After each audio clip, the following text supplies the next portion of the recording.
Buenos días a todos, estimados maestrantes, y bienvenidos a esta primera sesión de la segunda unidad de nuestro módulo.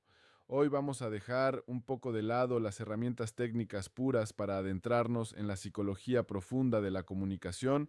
Específicamente, vamos a desglosar los 7 elementos de la narrativa comercial y cómo estos son la clave absoluta para la reducción de la carga cognitiva en sus futuros clientes. Para empezar, quiero que piensen en su día a día aquí en Ecuador. Imaginen que salen de su casa en Quito, Guayaquil o Cuenca y desde que ponen un pie en la calle o abren su celular son bombardeados. Vallas publicitarias, notificaciones de Rappi, correos de promociones bancarias, historias de Instagram de marcas de ropa. Vivimos en un panorama contemporáneo del marketing caracterizado por una saturación informativa sin precedentes. Expertos describen este fenómeno simplemente como ruido, y quiero que entiendan que esto no es solo una molestia visual o acústica, sino que representa un obstáculo cognitivo fundamental para cualquier estrategia que ustedes quieran implementar. El cerebro humano, y esto es biología pura, está diseñado para sobrevivir, no para leer sus anuncios. Nuestro cerebro está biológicamente programado para conservar energía, lo que significa que ignorará sistemáticamente cualquier información que sea confusa, irrelevante o que requiera un esfuerzo excesivo para ser procesada. Aquí es donde fallan la mayoría de las estrategias de marketing tradicionales que vemos en nuestro país, esas que se centran en listar características del producto o en la exaltación institucional de la marca, diciendo somos líderes desde 1990. Eso ya no funciona porque no logra penetrar los filtros perceptuales del cerebro. La respuesta a esta crisis de atención no es gritar más fuerte ni poner más pauta publicitaria, sino reestructurar la naturaleza del mensaje, utilizando el dispositivo de creación de sentido más potente que posee la humanidad, la historia. Donald Miller, a través del marco StoryBrand, nos enseña que la narrativa no es solo entretenimiento, es un mecanismo evolutivo que permite al cerebro organizar información compleja y situar al individuo en un contexto de supervivencia. Si ustedes logran clarificar su mensaje usando una estructura narrativa, facilitarán que los consumidores comprendan instantáneamente qué ofrecen y por qué es vital para ellos. Para entender esto con rigor académico, debemos remitirnos a la teoría de la carga cognitiva desarrollada por John Sweller. La premisa es que nuestra memoria de trabajo tiene una capacidad extremadamente limitada. Sweller identifica 3 tipos de carga, y esto es vital para su diseño de experiencias. Primero, la carga cognitiva intrínseca, que es la complejidad natural del producto. Imaginen vender un software de contabilidad complejo. Eso ya es difícil de por sí. Luego tenemos la carga cognitiva alemana, que es el esfuerzo bueno, el que usamos para aprender. Pero el enemigo, el que debemos destruir, es la carga cognitiva extraña. Esta se genera por una mala presentación de la información, por un sitio web desordenado o un discurso de ventas divagante que obliga al consumidor a quemar calorías mentales innecesarias para descifrar qué le están vendiendo. Nuestro objetivo hoy es aprender a reducir drásticamente esa carga extraña para que el cliente pueda tomar una decisión de compra sin fatiga mental.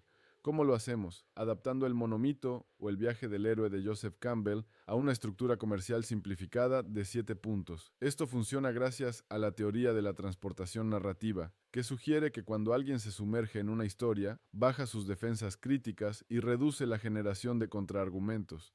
Si logran que el cliente entre en su historia, venderán más porque disminuirán su escepticismo natural. Ahora, aterricemos esto en nuestra realidad local. No estamos en un vacío, operamos bajo la Ley Orgánica de Defensa del Consumidor de Ecuador. El mandato de claridad narrativa del que habla Miller no es solo una buena práctica, es una exigencia legal. El artículo 4 de la LODC consagra el derecho a una información adecuada, veraz, clara, oportuna y completa.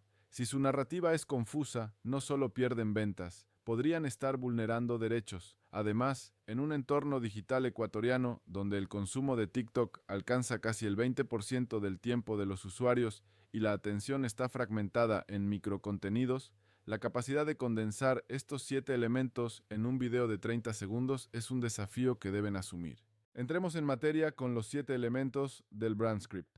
El primero, y donde todos suelen equivocarse, es el personaje. El cambio de paradigma fundamental aquí es entender que el cliente es el héroe de la historia, no su marca. Cuando una empresa ecuatoriana llena su web de fotos de sus oficinas y de la historia de su fundador, inadvertidamente está compitiendo con el ego del cliente. El cliente quiere ser Luke Skywalker, ustedes deben ser Yoda. Debemos comenzar definiendo qué desea el personaje. En un contexto B2C, como una cafetería en la Mariscal, no vendemos café, vendemos un momento de paz o inspiración. En un contexto B2B, un software no vende funciones, vende control total sobre el inventario. El segundo elemento es que el héroe tiene un problema. Sin conflicto no hay historia. Aquí el marco se pone interesante porque desglosa el problema en niveles. Primero, el villano, que es la personificación de la causa raíz. Si venden seguros, el villano podría ser la inseguridad o el imprevisto. Luego está el problema externo, que es lo tangible. Necesito un auto. Pero lo que realmente vende es resolver el problema interno, que es la frustración emocional. Tengo miedo de quedar varado en la noche o me siento menos que mis vecinos. Y finalmente, el problema filosófico, que responde a por qué es injusto que el cliente sufra esto. Usen términos como merecer. Por ejemplo, nadie debería tener que ser un genio financiero para obtener un préstamo justo. Aquí es donde entran ustedes con el tercer elemento. El cliente conoce a un guía. La marca es el guía. Para ser un buen guía, como Yoda o Haymitch en los Juegos del Hambre, deben demostrar dos cosas, empatía y autoridad. La empatía, es decir, entendemos tu dolor, creando un vínculo de confianza. Frases como sabemos lo difícil que es emprender en Ecuador funcionan muy bien, pero la empatía sin competencia es inútil. La autoridad no es arrogancia, es competencia demostrada mediante testimonios, estadísticas o premios. En nuestro país, donde la desconfianza es alta, la prueba social es crítica.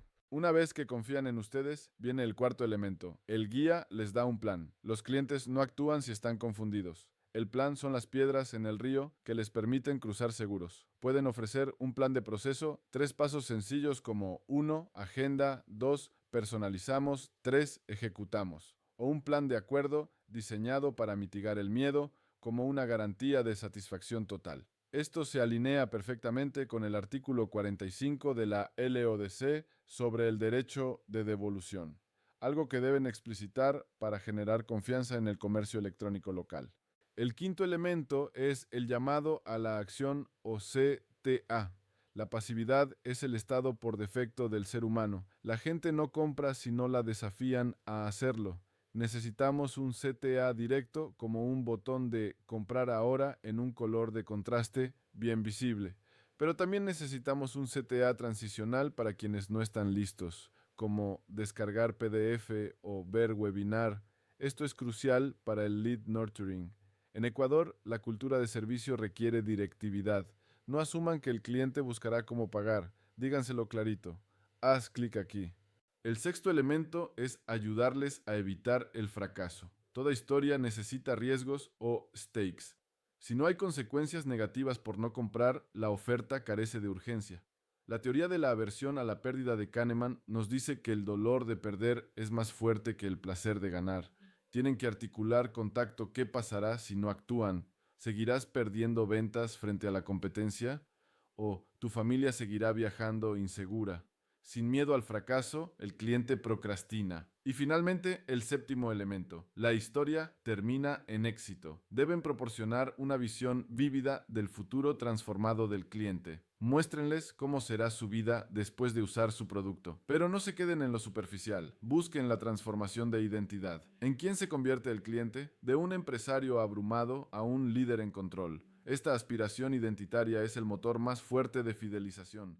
Para aplicar esto, existe un procedimiento riguroso. No se trata de adivinar, deben investigar al usuario, recolectar sus frases exactas o verbatims para entender sus problemas internos. Luego, redacten su brand script siguiendo los pasos. Definan al personaje, al villano, seleccionen sus frases de empatía y autoridad. Simplifiquen el plan a máximo 4 pasos, definan sus CTAs y creen una matriz de consecuencias de éxito y fracaso. Finalmente, sinteticen todo en un one-liner, una frase resumen poderosa. Quiero que sean muy críticos con sus propios materiales. Usen un checklist de auditoría. Hagan la prueba de los 5 segundos. ¿Puede un usuario desconocido entender qué ofrecen y cómo comprarlo en menos de 5 segundos al ver su web? Si la respuesta es no, tienen demasiada carga cognitiva extraña. Revisen si usan más la palabra tú que nosotros. Revisen si el botón de compra se repite varias veces. Y muy importante, revisen la alineación legal. Asegúrense de que su promesa de éxito sea verificable según el artículo 4 de la LODC y que no estén cayendo en publicidad engañosa según el artículo 6 al ocultar costos en su plan. Recuerden que el propósito de integrar estos 7 elementos no es la manipulación. No estamos aquí para engañar a nadie. El objetivo es minimizar la fricción cognitiva para respetar la biología del consumidor. Queremos establecer relevancia y empatía, desplazando el protagonismo hacia el cliente para activar su identificación psicológica. Y queremos catalizar la toma de decisiones, reduciendo la ansiedad que siente el comprador ante la incertidumbre. En el fondo, se trata de construir capital de marca basado en la confianza cognitiva. Una marca clara es percibida como una marca honesta. Veo constantemente errores comunes que ustedes deben evitar. El primero es el síndrome del héroe corporativo, esa resistencia a ceder el protagonismo. El segundo es la trampa del sabelotodo, intentar explicar toda la ficha técnica en el primer contacto, saturando la memoria de trabajo. Recuerden, el cliente no necesita saber cómo funciona el motor de combustión, solo necesita saber que el auto lo llevará seguro a casa. También veo muchos CTA fantasmas, diseños bonitos sin botones claros, y narrativas vainilla, sin riesgos, donde no se define al villano y por ende no hay urgencia. En conclusión de esta primera parte, dominar la narrativa comercial es dominar la atención. Si logran clarificar su mensaje, no solo venderán más, sino que se convertirán en mentores indispensables en la vida de sus clientes. Su marca dejará de ser una simple mercancía para convertirse en el guía que les ayuda a alcanzar su mejor versión. Muchas gracias.